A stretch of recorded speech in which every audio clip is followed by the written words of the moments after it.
The time is now 7:02, and I would like to call the regular city council meeting to order at this time. Can we have a roll call?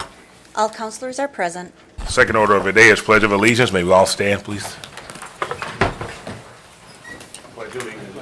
To the flag of the United States of America and to the republic for which it stands, one nation, under God, indivisible, with liberty and justice for all. Third item of the day is special orders of the day and announcements. 3A, please. 3A is a proclamation recognizing April as National Fair Housing Month. Thank you, Vice President.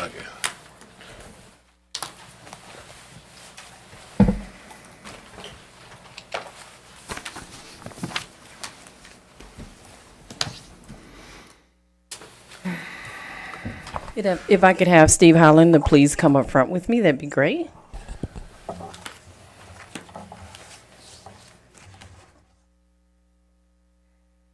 All right, Steve. Okay. And we'd like to present you with the Beloit, City of Beloit official proclamation. Whereas April 2018 marks the 50th anniversary of the National Fair Housing Law, Title 8 of the Civil Rights Act of 1968, and therefore is an appropriate time for all citizens to reflect on the principles which led to a national policy of fair and equal housing opportunities across the United States. And whereas fair and equal opportunity in housing means that persons of equal income taxes have the same access to the sale, rental, and financing of all housing regardless of race, color, religion, sex, handicap, family status, marital status, sexual orientation, gender identity, age, or ancestry. And whereas fair housing is the policy of the City of Beloit, and the implementation of that policy requires the positive commitment, involvement, and support of each of our citizens.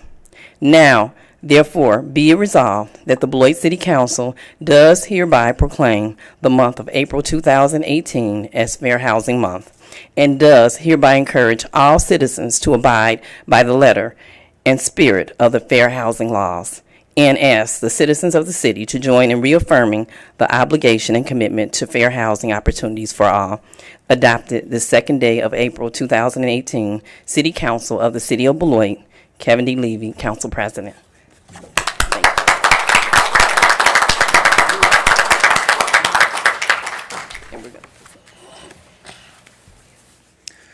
I thank the council on the behalf of the Beloit Equal Opportunities Commission for this proclamation again.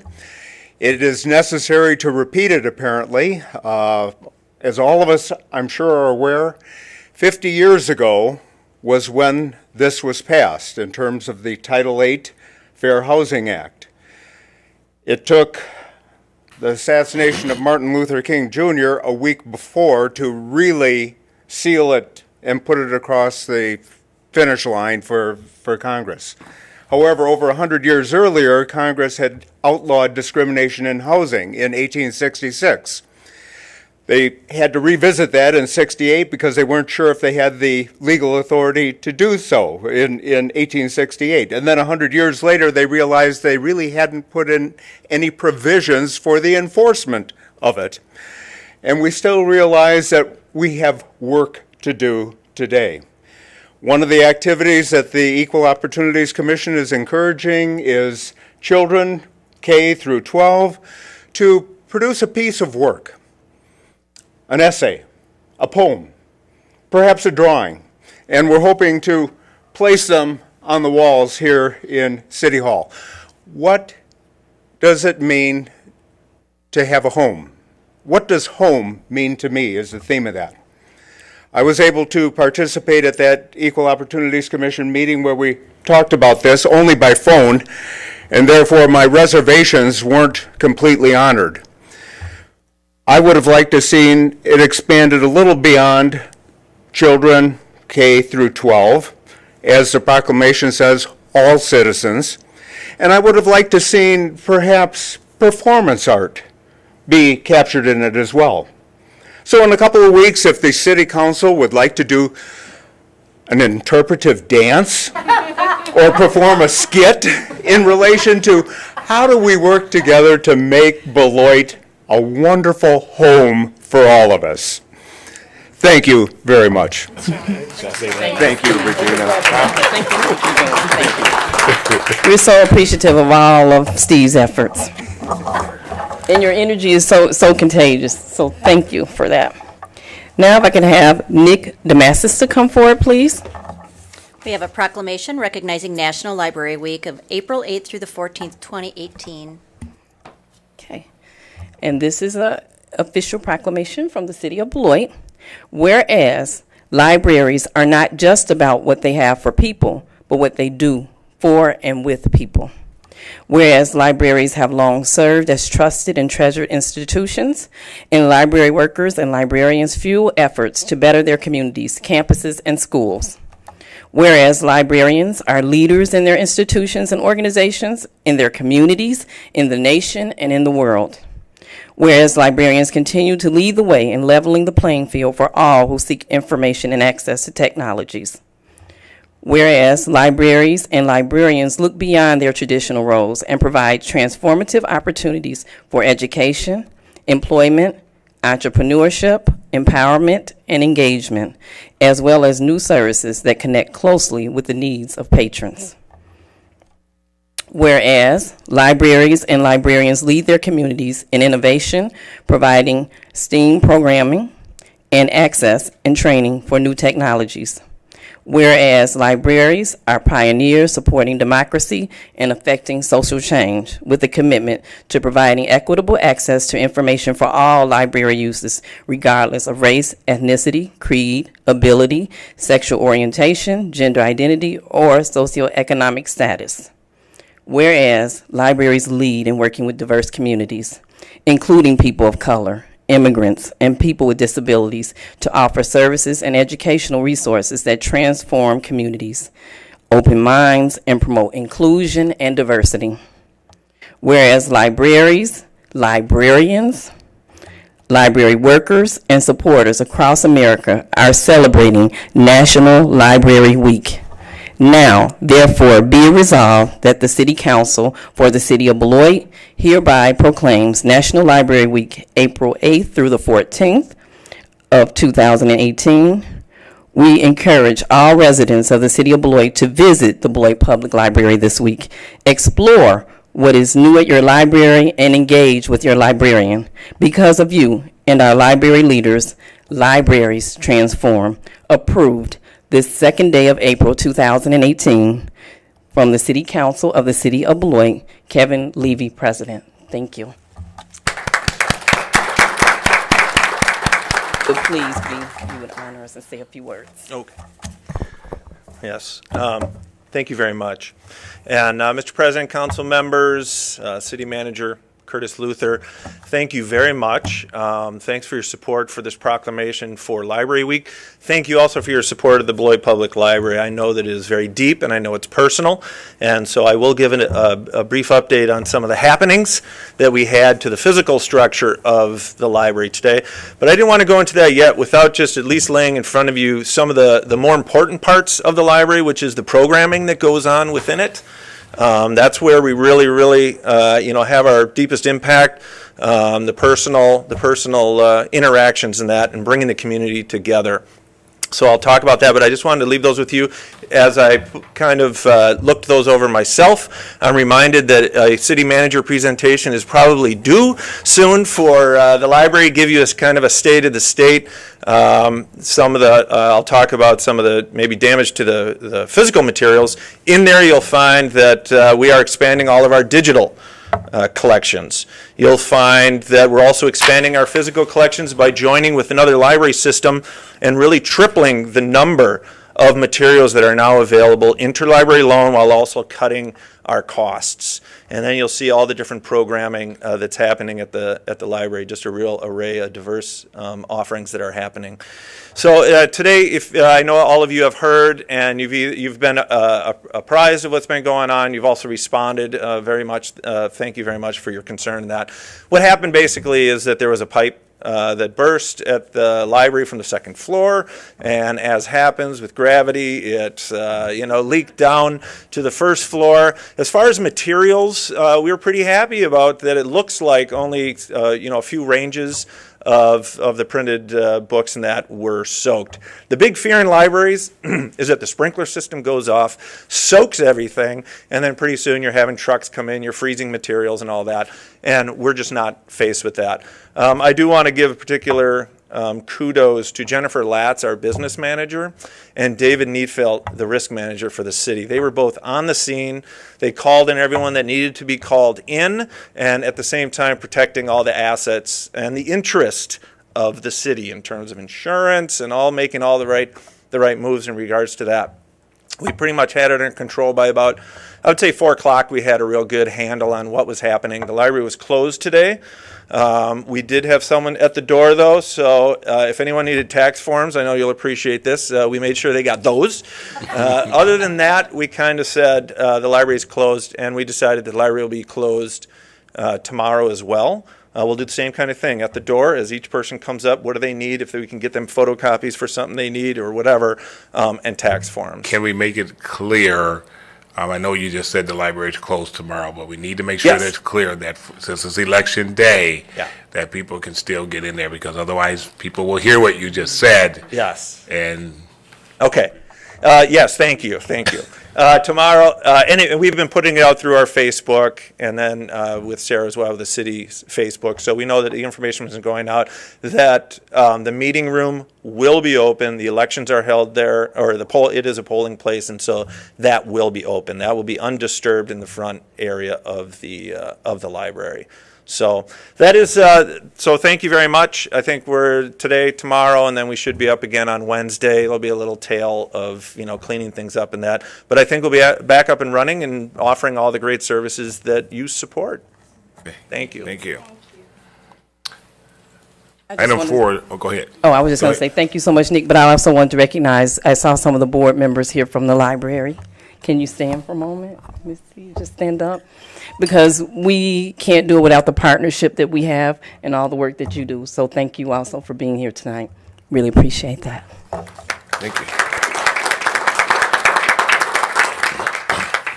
Item 4 is public hearings. 4A, please. Consideration of a resolution authorizing a conditional use permit to allow a new pavilion and expanded outdoor seating and activity areas with possession, sales, and consumption of alcoholic beverages in a C3 Community Commercial District for the properties located at 101 and 145 Maple Avenue and 1621 Shore Drive. Ms. Christensen, please.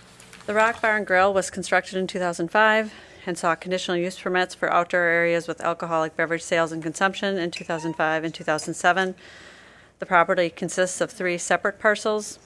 The project that's before you tonight is the replacement of the existing outdoor patio adjacent to the restaurant building with new tables, chairs, and features including a fire bowl, Adirondack chairs, and stamped concrete. It also involves the replacement of the existing pavilion with a new pavilion and storage building to be connected to the restaurant building with a new concrete sidewalk. The pavilion and the storage building is located in the 100-year or 1% annual chance floodplain. However, the proposed floor elevation of 750 feet is more than 2 feet above the base flood elevation of 747.5, which complies with the floodplain ordinance. The properties are surrounded by a fence along Shore Drive, making the pavilion area accessible only through the existing restaurant's Riverwalk path and outdoor seating area. Attached to the staff report was site plan renderings and some photos. We did send a public notice out to owners of surrounding properties, and we did not hear from any of them, and none of them came to Plan Commission. We are recommending approval. Our Plan Commission did hold a public hearing and recommended approval at their last meeting, 7-0, subject to the conditions which are listed in the resolution before you tonight, which is that this conditional use permit authorizes the improvements on the attached site plan, which may be completed in multiple phases over several years.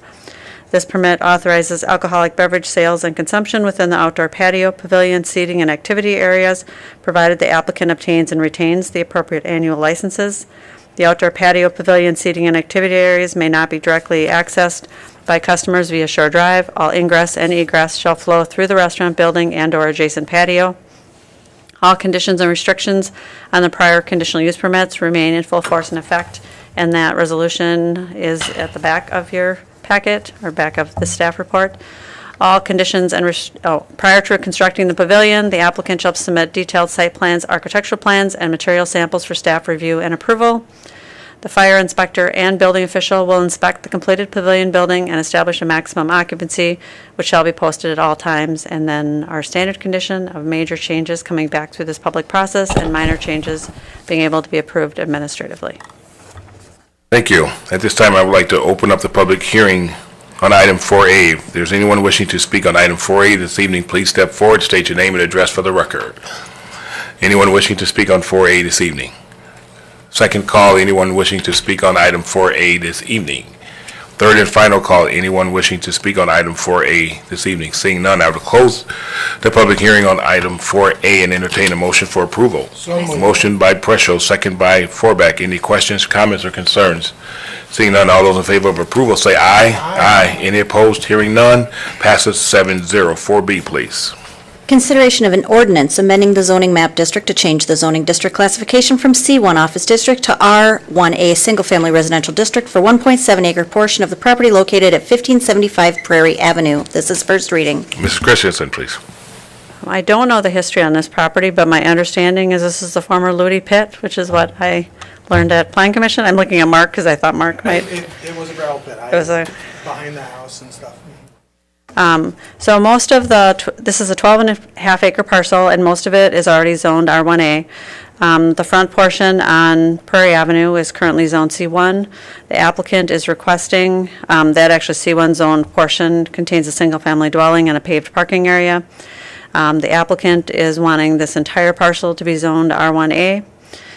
Their intention is to eventually subdivide the subject property for future sale, and before they can do that, a subdivision plat would need to be prepared.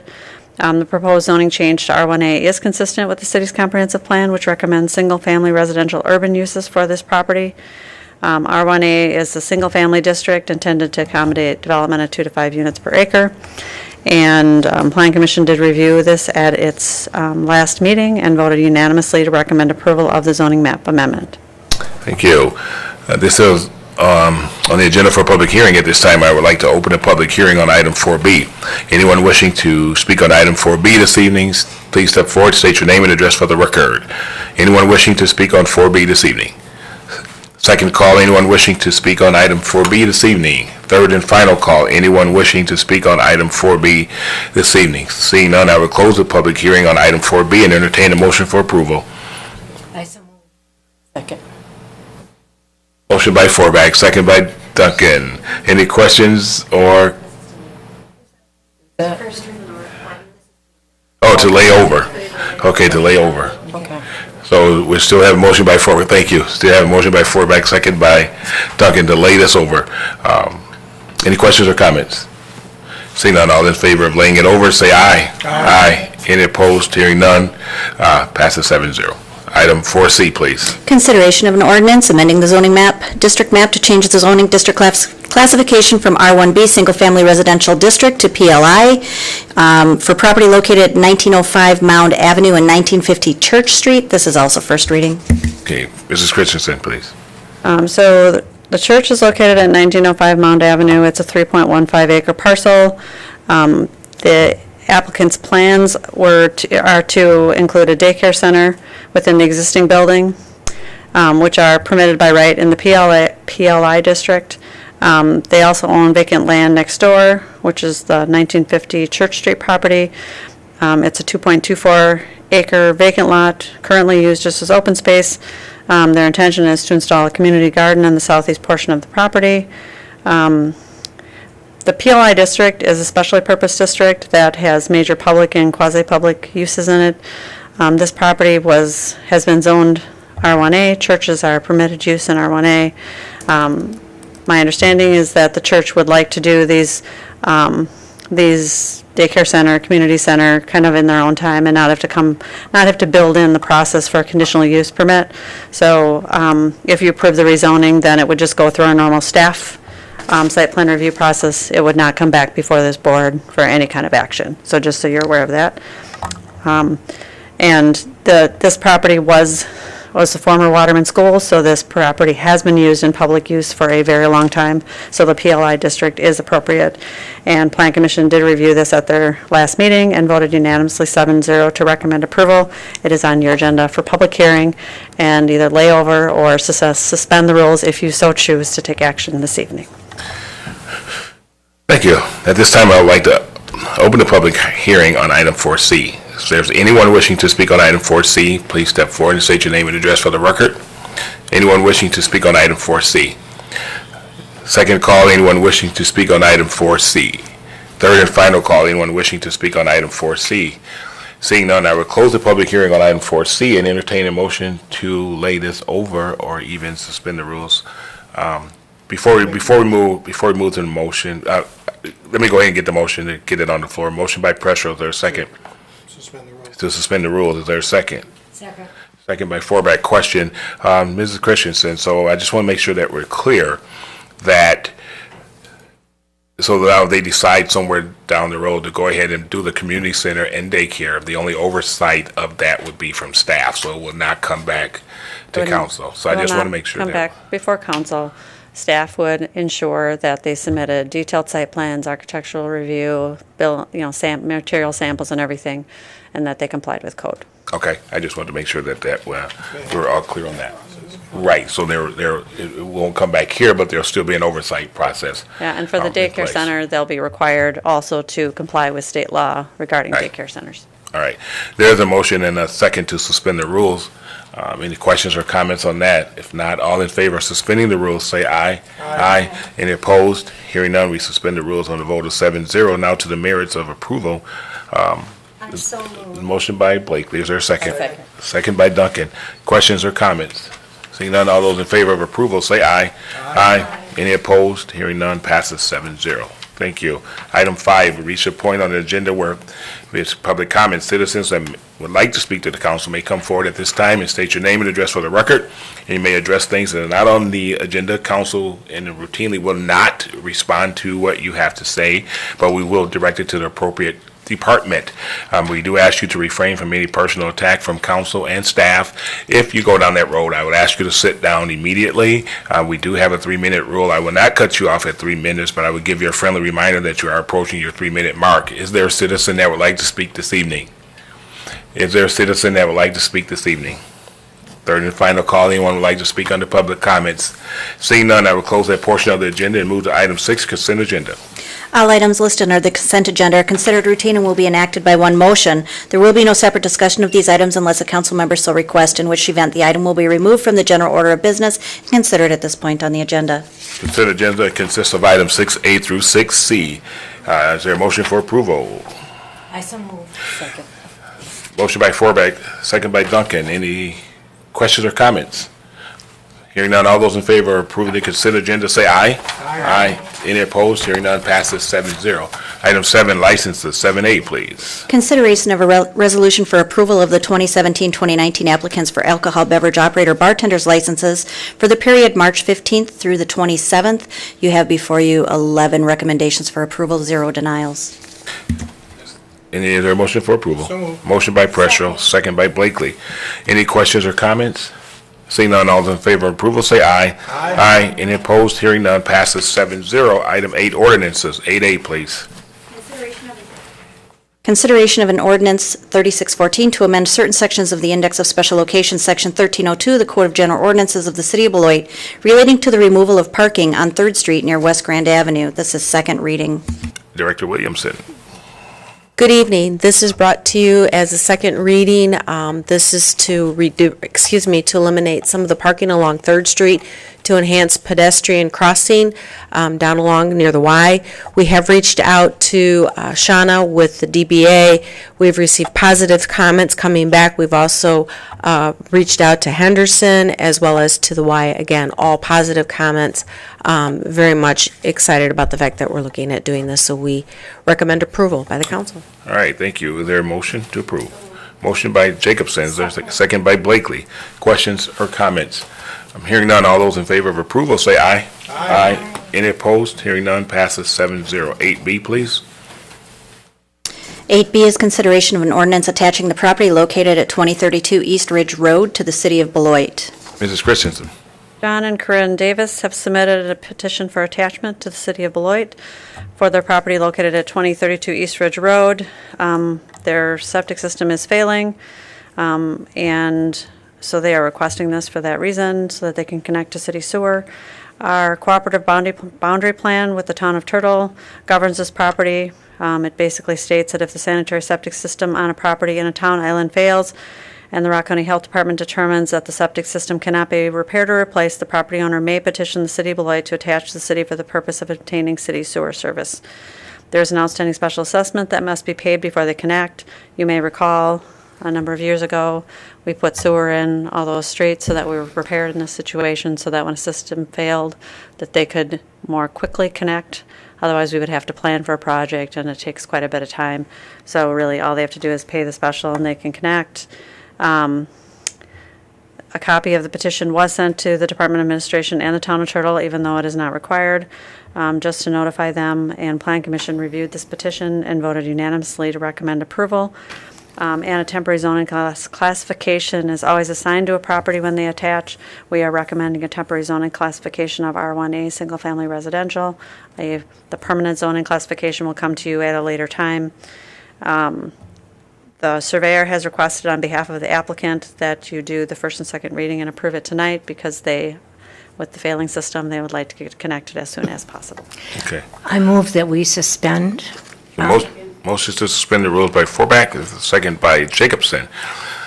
All in favor of suspending the rules, say aye. Aye. Any opposed? Passes 7-0. Now to the merits. Is there a motion to approve? So moved. Motion by Preschel. Is there a second by Duncan? Any questions or comments?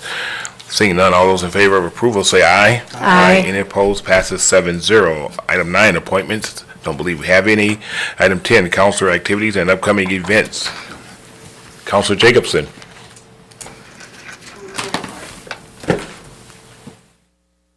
You can get time to hit it. Councilor Anderson. Had my trip in New Orleans, picked up a lot of good stuff. Besides that, go vote. You can't complain if you don't vote. And lastly, I ended up going to a listening session with Congressman Mark Pocan. He had a lot of questions. Both sides of the aisle asked questions to him, and he handled it real well. So it was great to have a congressman who holds continuous town halls and listening sessions, so I appreciate that. But that's all I have. Councilor Blakely. I just wanted to call people's attention to our summer job fair for summer parks and operations and recreation services jobs with the city of Beloit. Individuals who attend the job fair, which is this Saturday, April 7th, at Beloit Public Library, and we heard from the director a few moments ago that they should be fully running again, from 8 until 11 at the library on Saturday.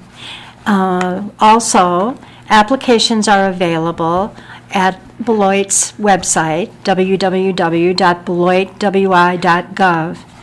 And if people need some help, there is a chance to work with members of the Human Resource Team on Thursday, April 5th, from 3 to 6 p.m. at Beloit Public Library. And once again, you can find that information out at the Beloit City's website. And I, too, want to remind everybody to vote tomorrow. It's super important. There are important issues on the ballot, and you can find a sample ballot online at myvote.wi.gov. Thank you for nodding, Lori. And you can find more election information and voting information at the city's website, beloitwi.gov.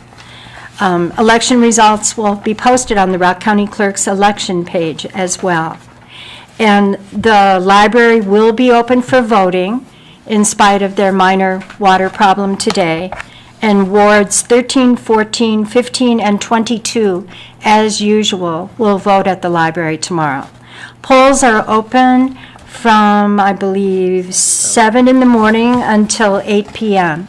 So be sure to get out and vote. And take a look at that sample ballot ahead of time if you're unsure what's going to be covered, because it's even more than our local offices. Thank you. Councilor Forback.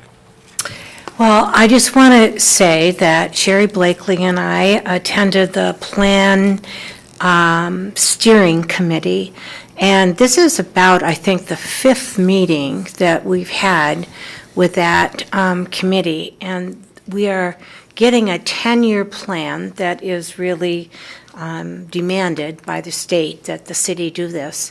And I just want to reassure the people who I guess are not there, that people are taking it really seriously, lots of questions and some good, hard conversation. And we have, I think, a good variety of people, many people who know about development and et cetera. This isn't a zoning plan, but this is a plan for how we want to see the city grow and prosper. So there's lots of issues and lots of little pockets of places that we are, I don't want to say agonizing over, but we are really stretching our minds to try to be as positive and as helpful as possible. Thank you. Councilor Preschel. Well, I was going to mention the job fair, but Sherry covered that very, very well. Now, this Thursday evening, there will be another showing of The Queen and Her Horses. So those people that have missed it during BIF can catch it this evening. I believe it's, I think it's 6:30, I think is the showtime, 6:30 or 7. Anyway, it's at Bushel and Peck. And then April 14th is Downtown Beloit's Spring Sip and Stroll. And you can get tickets for that online. I'd highly recommend you get it, Chief, because apparently you didn't get one last time, and your wife wasn't too happy when she arrived. But anyway, you got to get your tickets early because apparently it sells out, rain or shine. It's a great event. Lots of fun. Oh, you didn't get a ticket either. Oh my goodness! Came too late. You guys got to see me. I'll set you straight. Okay. Anyway, I'll be doing a little work on that. I'll be going, but I will be going. So anyway, hope you can make that. And again, get out and vote tomorrow. Thank you. Vice President Kevin, Duncan. you're invited too. Hey, And Vice Kevin President can get Duncan. his ticket. You're just going to show up. Vice President Duncan. Okay. I'd like to begin by informing you that I attended the Live United Breakfast and Award Celebration given by United Way Black Hawk region, and would like to commend Tim McCavitt and the Beloit Health System team who won the Live United Award by raising over $106,000 and for having a high number of volunteers. The health system helped Beloit take the lead in giving back to our community. And speaking of lead, our city manager also participated as an agent of change, and she'll know what I mean by that, and anybody that was there, you know exactly what I'm talking about. But she's been doing a great job on the United Way board. It's been great to see her involvement, so many thanks to her. I also want to give a heartfelt thank you to Jaquel Jolly, who gave the best encore performance you ever want to hear. When she sang A Change Is Gonna Come, they were having some technical difficulties there, but this young lady kept singing and on beat. Jaquel was truly amazing. That certainly shows the talent that our students at the high school have. I would encourage everyone to go to the United Way Black Hawk Region website to hear this young lady's beautiful voice and see her poise and grace. Again, thank you, Jaquel, for representing Beloit. You made us proud, and you did a wonderful job. In addition to that, I attended the Early Childhood Literacy presentation at the Eclipse Center that was given by the State Line Community Foundation. As a community, we must promote literacy among our families so that we can help our children get to where they need to be educationally. We must start while they are young, when they can acquire a love for reading. And I hate that Nick left because he's going to miss this and the library board. But we must start when they're young, where they can acquire love for reading. Instead of giving our children a video game or a phone, I'm guilty of this myself, I've done it, I'm trying to do better. But how about taking them to the Beloit Public Library to get a book to read? I also went to Captain Dan Rissy's retirement party at the Beloit Police Department. I wish, Dan, if you're listening, lots of happiness in all your future endeavors. We'll miss you. I also want to mention that members of the public should take a look at our City of Beloit website.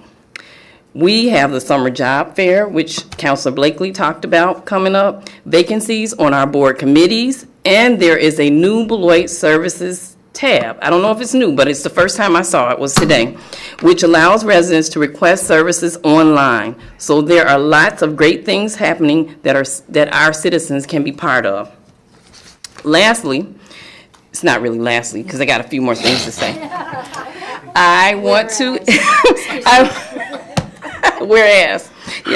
I want to acknowledge and applaud all the candidates running in tomorrow's election, because it really takes a lot of hard work to campaign. And I want to encourage everyone to get out and vote.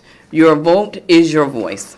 The polls are open from 7 a.m. to 8 o'clock p.m. Any questions, go to our city website or call the city clerk's office at 364-6680. However, they'll be out working tomorrow, so just try to get over to the poll. Remember, every vote counts. Every vote does count. Also, in regard to the library, the damage experience is mostly contained in the rear of the building. Therefore, although the library will be closed, only the library, we will remain an official polling place for wards 13, 14, 15, and 22 during Tuesday's election.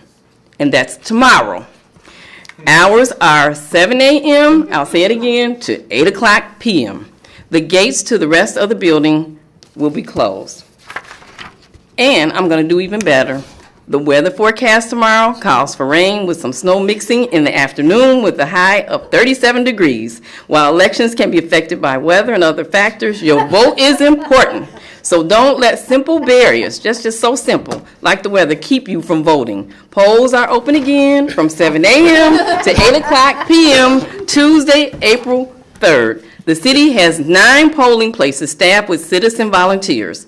Please be patient and nice to them, as they are simply one of you. The city clerk is still seeking election workers for the fall, so take a look around and consider contacting her to volunteer. No experience is necessary and complete training is provided. So with that said, tomorrow, remember, most importantly, when you go, take your photo ID for tomorrow, and we'll see you at the polls. That's all I have. Very good. Thank you. Very informative. And now for the sports report. So the polls are open from 7 a.m. to 8. I want to make sure. All right. 7 to 8. You got to have fun down here, and that's what we do. But we truly care.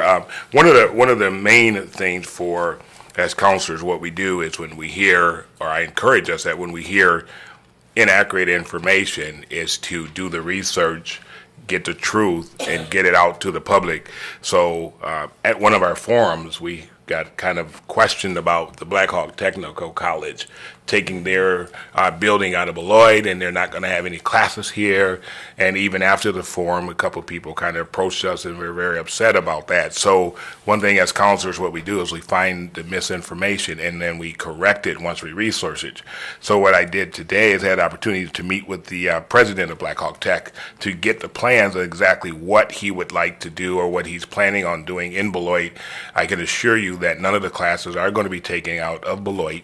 I've also asked him to be at the next city council meeting, the April 16th meeting, where we have a spot on the agenda where he can present the plan that they have laid out for this. So one of the things, as I said before, as counselors, when you find and hear wrong information, instead of taking it and running with it, we need to make sure that we do our resources, because we are here to represent the people. So out of that meeting today, he's very adamant about making sure that he has a presence here in the city, and then they do have a plan in place, and he will be here on April 16th to share that plan with all of us. So I just want to kind of put that out there, since it was already out publicly that we weren't going to have any classes here. So I wanted to put that out. With that ends the council activities and upcoming events. City manager's report. None this evening. You want to announce voting? You want times of voting? Okay. Item 12, reports from boards and city officers. 12A, please. Consideration of a resolution 2018-073 awarding the sale of approximately $2,140,000 general obligation promissory notes, Series 2018A. Mr. Miller, please. Good evening. On March 5th, the City Council approved the initial resolutions authorizing us to go out to the market to solicit bids for our notes and for our bonds. The resolutions that are before you tonight will actually approve the sale of those notes and bonds, if you choose to do so.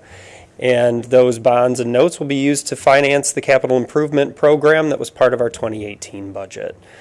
So again, I have with me tonight Dawn Gunderson from Ellers and Associates, and she will now walk through the sale day reports. And I would like to maybe, if she does both of them at the same time, and then we'll approve them. Approve them separately, but instead of, let's do both of them at the same time. We need a roll call vote for right, those. but at least just make the presentation for both of them at the same time. Thank you. You were provided with two resolution documents, which, as noted, the dollar amounts as read by your clerk is slightly lower than your agenda was noticed. The promissory notes will be in the amount of $2,140,000, and the general obligation bonds will be in the amount of $3,315,000. Those resolutions were prepared by your bond attorney today and have been populated with the results of today's sale, which allowed for the reduction in the overall principal amount being borrowed. You also were provided with two sale day report documents, one for the promissory notes, the 2018A issue. Promissory notes are issued for a term no longer than 10 years. As Eric mentioned, they're for your 2018 capital borrowing.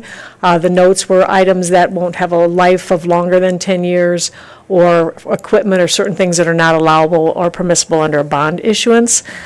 So the results of the sale are tabulated and summarized in this report.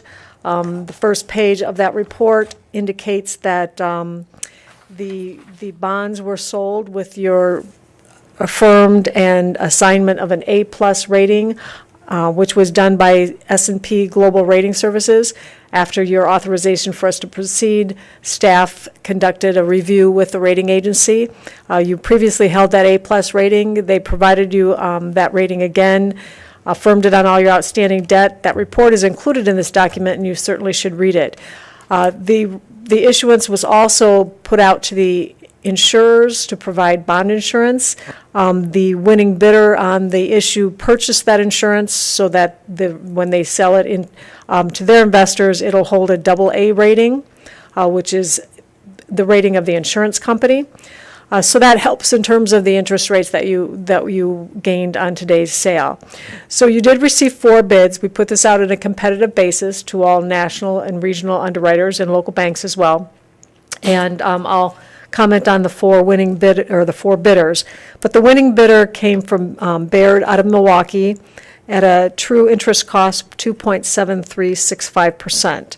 On this tabulation of the results of the sale, we compared the high and low bid, and the difference in interest cost between those two was approximately $23,800. So you're benefiting by taking the lower bid compared to that high bid. We also, as a result of today's sale, were able to downsize the issue by $20,000, meaning we're borrowing $20,000 less in principal than what you authorized us to proceed with, and that's a result of the bids that came in. We also, due to that bidding structure, we had a premium bid, which is meaning they provided you some money up front in exchange for the interest rate coupons. That allowed us to downsize. In addition, there's excess funds that will go into your debt service, $87,465. That'll be available to make the interest payment on the first payment that will be due on these promissory notes. On page 2 of that pre-sale report, or that sale day report, are the tabulation of all the bids. And this is in order of the low bid to the high bid. And you'll see on this report on the far right is that TIC rate that determines the low bid. And Baird is listed there with all the underwriters that participated in their bid, and they call that a syndicate. So In addition to them, there's interest from all these other underwriters to purchase your bonds and to place them out into the individual investors. The third page has the other 3 bids that we received. Baird is out of Milwaukee, Morgan Stanley is out of New York, Bernardi Securities out of Chicago, and Northland Securities out of Minneapolis. So again, a broad-reaching interest in the purchase of the promissory notes. On page 4 is the sizing. This compares our preliminary estimate for sizing with our final results. The first 2 numeric numbers, 2 columns with numbers, will show you how we moved from the $2,160,000 to the $2,140,000. At the bottom of that schedule, we did receive $108,000 premium bid, which we used to reduce the $20,000 and then deposit into the debt service fund the excess available for that. So that is the reason for the drop in the overall size. Our rating fee with S&P came in slightly lower than our planning estimates as well. The page 5 is the breakout of the sources of funds to pay for this, predominantly levy, a small amount from the cemetery fund, the structure on the principal and interest for each. And on page 6 is the actual principal and interest payment that's been finalized with today's sale. The columns that are in blue are representing those principal payments and then the resulting interest as far as the bids came in. And down towards the bottom then is kind of a comparison. When we were here a month ago, we gave you an estimate of the cost to do this. With today's actual sales result, the financing of those equipment and projects under the note issue, it's about $4,000 less than our planning estimates. So pretty close to where we thought we'd be at the time we set the sale. Also included in this document then, as I mentioned, is the rating report. It spells out what the criteria that S&P used in establishing that rating. They've affirmed it as a AA, or excuse me, as an A1 stable. And at the very back of the narrative report, they talk about the things that might allow your rating to go higher. Some of these things are a little bit out of your control, and those are the economic metric levels that are assigned comparable to your peers, and that's the demographics, the average cost of a home here, the income levels, and then the things that could cause it to go down would be a decline or a lowering of your budgetary performance or a weakening in your reserve and your liquidity. But those are the things that they've certainly scored you quite highly on. Is it your management representation, the policies that you've put in place to control the amount of debt and standards you have, and very strong financial management and budgetary performance, and your liquidity, which is your reserve funds. They have listed you as very strong in your flexibility in terms of your budget. So those are things you should applaud yourself for as well, because those speak highly to this group and your staff. And then the last page, 13 of this document, is to give you a little bit idea of where the interest rates have been over the last 12 months. Unfortunately, we've seen a rise since December of 17 into where we are now. Those rates then are reflective in these issues. More importantly, we'll note the impact of that when we talk about the bond issue. Yes. Dawn, I had one question. I just wondered if you could dwell for a moment longer on our city's A+ rating, according to S&P, because it really is a tribute to how well managed we are, et cetera, our thanks to the staff and the city manager for that. Could you say just a bit more about that? Yeah, I think the important thing to understand what a bond rating is it's much like a personal credit score. When you go to a bank and you're borrowing funds, they look at your credit rating, and that equates to the interest that you pay when you borrow funds. The same holds true with governments. You actually have engaged a fee to pay S&P to do this. They review they review a lot of things, and they benchmark you not only for communities in Wisconsin, but they take the information they gather, they go to a credit committee, and there's representation from all over the country. So when they rate you, they compare you not only to Wisconsin communities, but communities and governments throughout the whole country, and to make sure that you're comparable in your level. But the things that they look at your economy, your per capita income, They look at the economic development efforts of your community. They look at your tax base. They look at your budget. They look at your financial statements, and they look at how much cash you have, how much reserves you have. They look at all of these items, and they benchmark that to come up with your score. So an A+ rating is a good rating, a strong rating when you look at investment quality, and it pays off in terms of the cost of borrowing money. So again, take the time to read that, and it's good, valuable information. Now, moving then on to the bond issue, which will be the second consideration. That pre-sale report was also provided to you. This is the 2018B. Again, it's financing capital project items, and those are the items that have a longer life. They are street projects.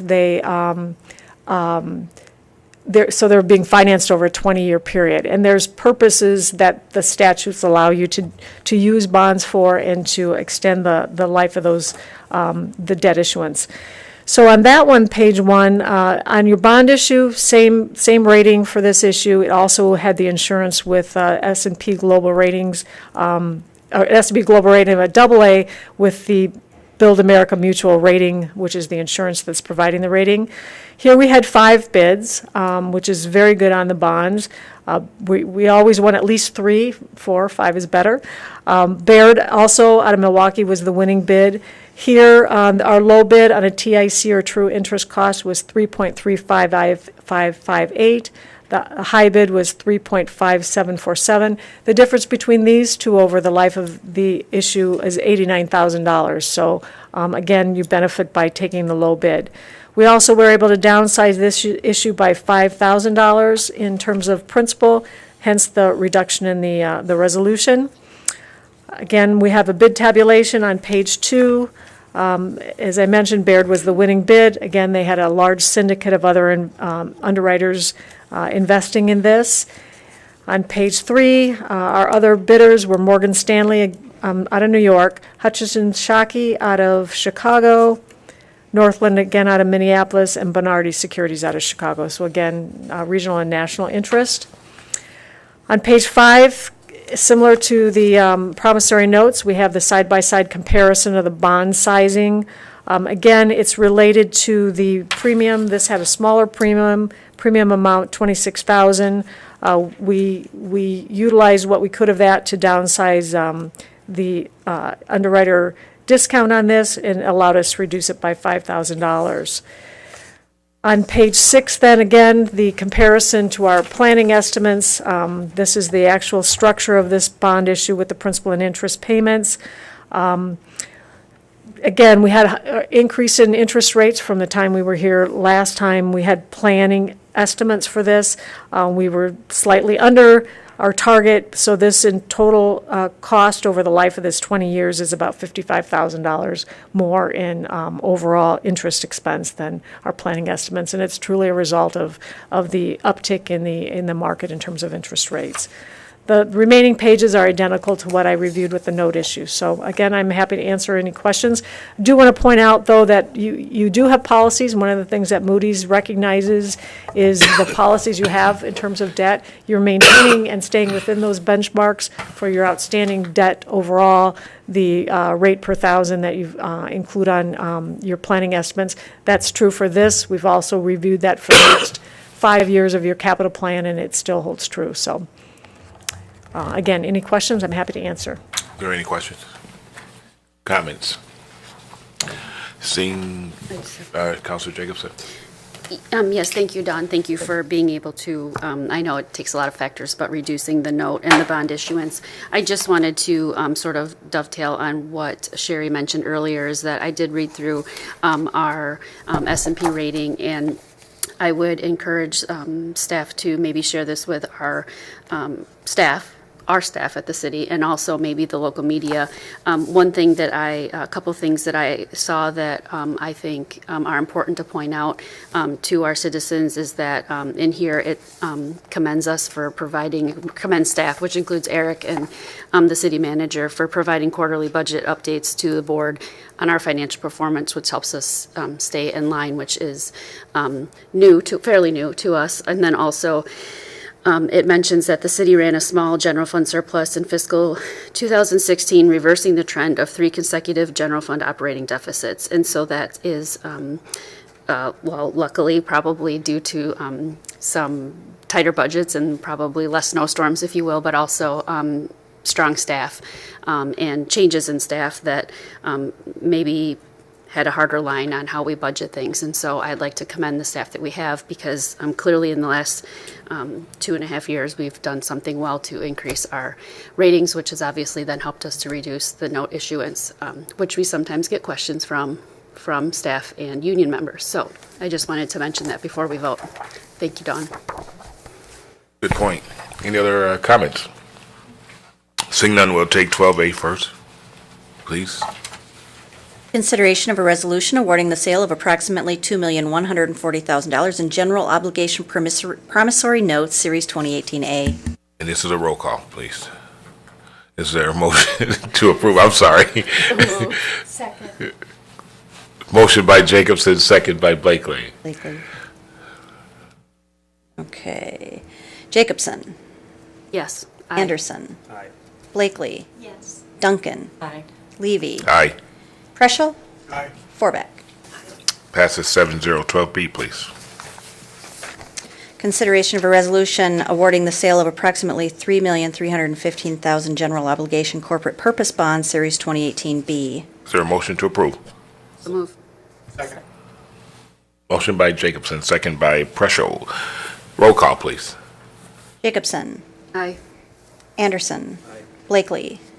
Duncan. Aye. Levy. Aye. Preschel. Aye. Forbeck. Aye. Passes 7-0. Thank you. 12C, please. 12C, the City Council may convene in closed session in the City Manager's Conference Room on the 4th floor to consider the employment, promotion, compensation, or performance evaluation data of a public employee over which the governmental body has jurisdiction or exercises responsibility, namely to discuss the annual appraiser for City Manager Luther. The City Council will not convene back into open session. Is there a motion? So moved. Motion by Duncan. Is there a second? Second by Preschel. All those in favor say aye. Aye. Any opposed? We are. If we could go directly to the conference room. Can we switch to the conference room? I didn't need to do that. No. I think this is.